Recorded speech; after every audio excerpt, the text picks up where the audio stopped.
being on chat rooms and stuff when I was like 15 on MSN Messenger, sending like the most outrageous group chat messages to people. I was an only child for 18 years, so the internet and my mum I credit as the forces that raised me. I was left to my own devices a lot. That has really shaped my interests now. More than like what, over 10 years now of life on the internet. Having to think about maybe how we present ourselves to the wider world from a younger age, it changes your perception. The internet has changed people's perceptions of themselves and each other. Through the internet that I even understood what diaspora meant. A global blackness. I think I just got like a much better understanding of social mechanisms, man. Things are set up. How so many things are a setup, and that things really are constructed. Like race, or homophobia, or sexism. You meet other people who are nurturing those little small budding seeds that you're kind of thinking, wait, this isn't right. When I was at uni, I spent half of my time, you know, on Tumblr, on Twitter, venting. This space, this digital space was mine, and I could put anything I wanted to on it. I could say what I wanted, I could write what I wanted, I could delete anything that I regretted, which I have. You know, that space is mine. Everybody should feel entitled to their own space because it's so important for growth, man.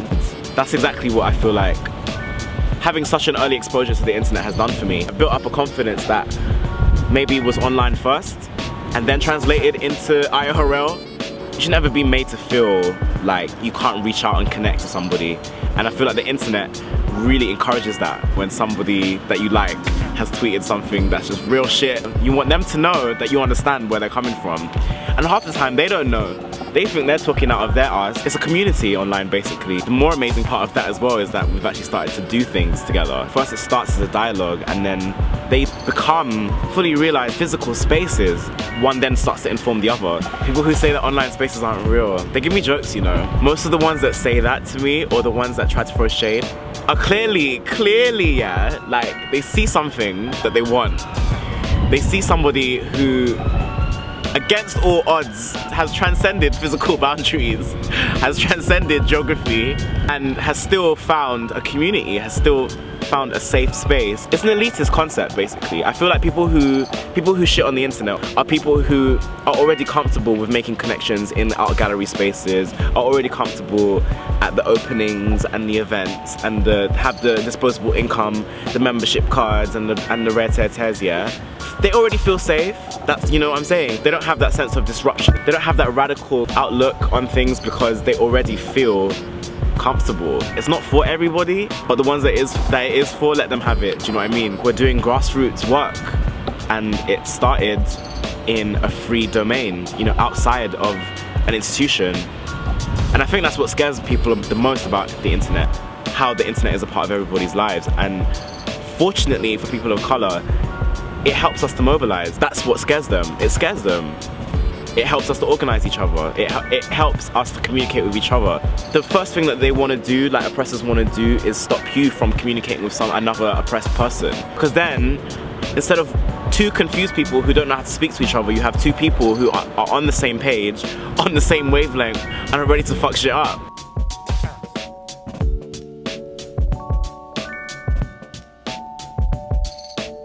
My experience at university, academically, intellectually, spiritually, it was just testing. So many of my ideas were policed. Liberal academic spaces are supposed to be seen as progressive, the kind of vanguard of forward-thinking kind of education. But actually, that's where I experienced some of the most just straight up like dumb shit that I've ever heard in my life. I was always fighting for my position. I was always trying to defend my blackness. I was always trying to justify my existence. It was such an isolating and alienating experience. Fighting my corner for 3 years, essentially. I was so let down by the UK's elite education system that when I graduated, I just felt really liberated. I didn't even consider doing a master's or a PhD or even continuing with academia because of the experiences that I had with it. I was so shocked, outraged, just straight up appalled at some of the responses that people actually felt they could say out loud, not just to me, but just out loud. This is how you know as well how wild they can be, yeah, is that shit that you hear, you know that some of the stuff that they're saying at home to each other, yeah, when you're not around is 10, 15 times worse. Even in that space, I felt like I didn't have any. Even though I was given 3 years to pursue and study a field that I really wanted to get into, it was suffocating. It was completely suffocating. It became a completely different type of experience than I'd bargained for. I went to university to learn, but I didn't anticipate having to understand my blackness to the point of, I got to the point where I was doing extra reading on top of all of the university work that I had to do. It got to the point where I kind of started reading James Baldwin alongside all of the kind of critical theory that I was reading. And that's when I realized that that space wasn't for me. Yeah, I was qualified to be there, but at the end of the day, I never, not once, felt welcome. Even when I got there, I felt like I had to earn my place, which was really interesting because it's a meritocracy, so to speak. But it's really not. It's really, really not.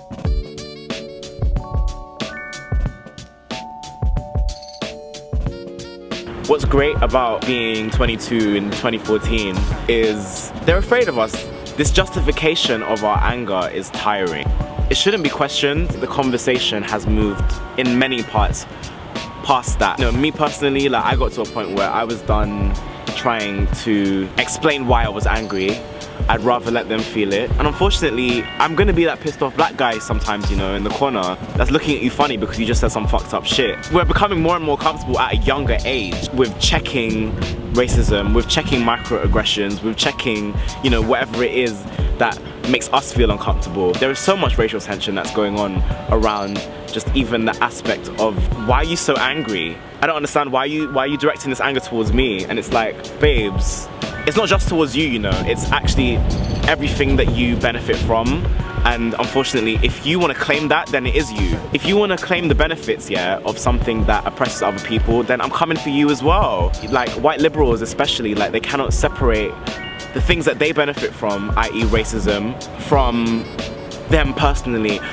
You know, they want to empathize with you until you turn around and tell them that they are benefiting from the very thing that they're trying to separate themselves from. And that's when you get this, but why are you so angry response, or you can't fight hate with hate, or you get, my favorite time of the year is reverse racism. Don't make me laugh, please. Like, are you serious? Like, degrees of privilege, yeah?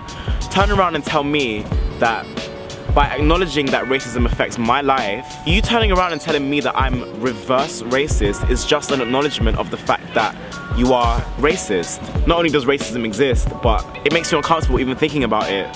How nice for you though, like, that just thinking about racism makes you uncomfortable, whereas people who actually have to live with it every day acknowledge it, and then we get called out for what? Some kind of reverse oppression. How does reverse oppression work? How does reverse bullying work? White people are still stuck on just acknowledging that it's even there, whereas we're miles past that. We're miles past that. If we were to stay in the conversation, yeah, at the pace that whiteness wants to go at, which to them, the most progressive white thinkers, it will always be behind the people who are actually being oppressed. Those are the ones that are championed the most. Those are the ones that are made the faces of a certain struggle. They're moving at a slower pace, so it's easier to accept. When you stop having that conversation at that level, it gave me so much space, it gave me so much time and energy, and unfortunately it's like, I'm sorry for you, but I'm not gonna wait for you. How much longer do we have to wait? This video of James Baldwin, I think he was in his 60s. So you can imagine, from, you know, Giovanni's Room and, you know, the early novels in the 1950s to the 80s we're talking now, he's still talking about the same things. Angela Davis is still talking about the same things. She's still going on lecture tours talking about the exact same thing that she was talking about 40 years ago. Now we're coming up. When does the conversation move forward? Like, where are we at now? I feel like there are enough of us now who are part of the conversation that aren't willing to wait around anymore. Like, boring. Over it.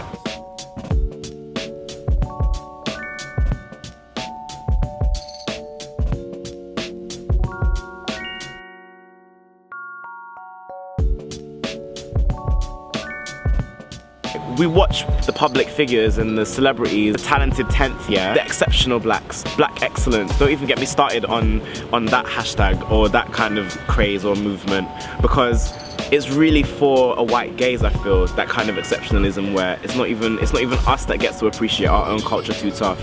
It's them that get to cherry pick the Steve McQueens and the ones and the twos, yeah, from a pool a hugely diverse pool of talented artists, yeah. Capitalism like definitely perpetuates racism. If it doesn't have a price tag on it, it's deemed less valuable. If you're black and you're trying to get into like the creative industry and you're not making any money, looked down upon.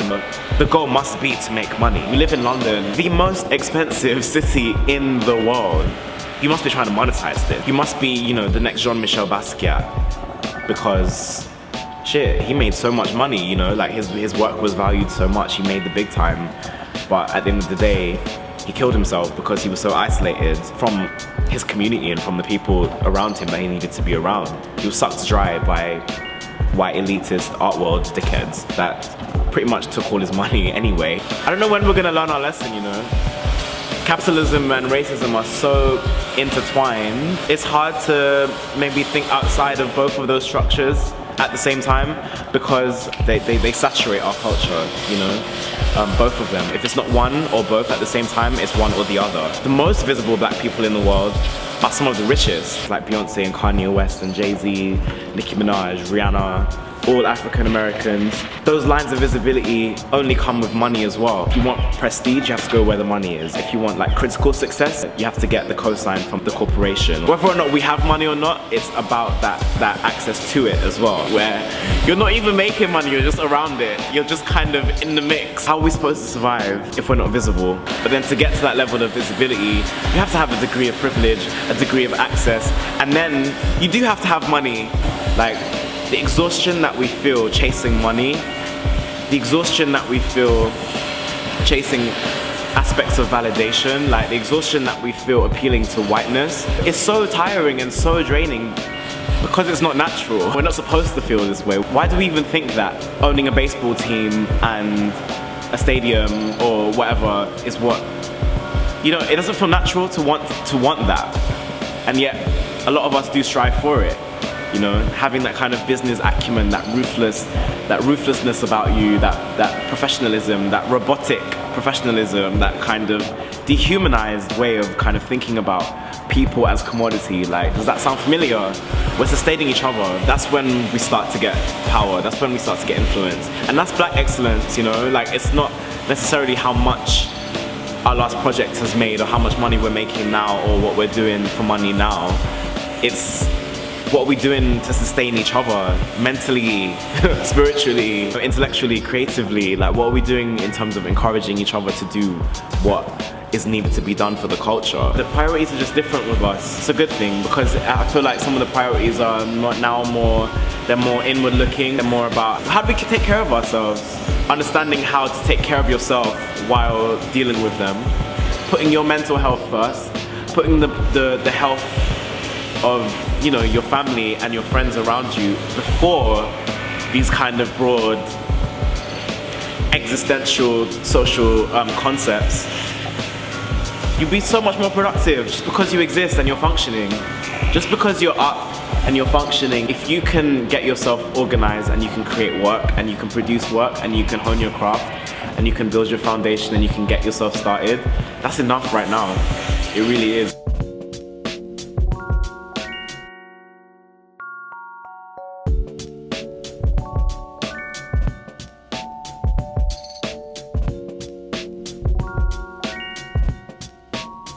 You know, when I was younger, I saw exploring my queerness and my sexuality as part of whiteness. It wasn't until I discovered like James Baldwin.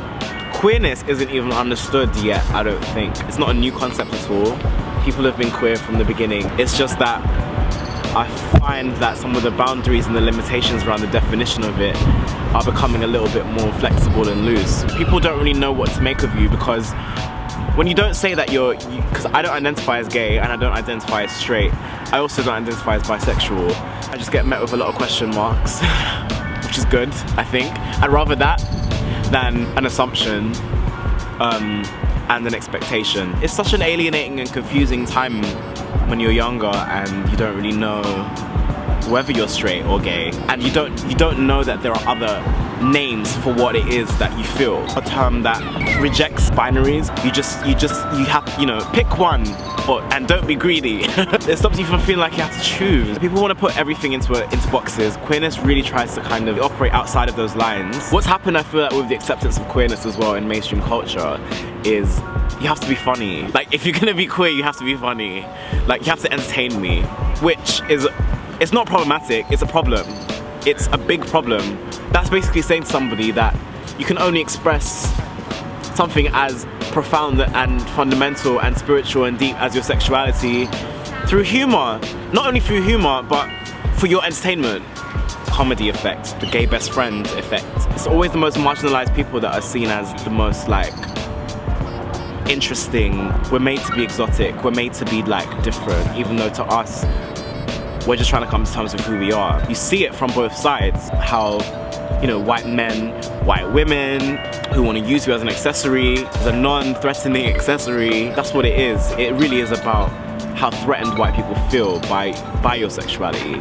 So if you have straight white men who aren't afraid that you're gonna steal their girl, like in the middle of the night, or some other likewise irrational fear, you are accepted in a lot of spaces because you're seen as non-threatening. But on the other hand, you are a threat because you are in that space. And if you're switched on,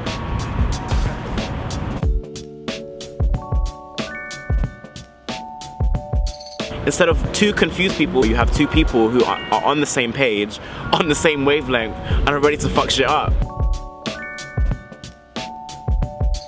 If you want to claim the benefits, yeah, of something that oppresses other people, then I'm coming for you as well. White people are still stuck, whereas we're miles past that. And unfortunately, it's like, I'm sorry for you, but I'm not gonna wait. How much longer do we have to wait? We're miles past that.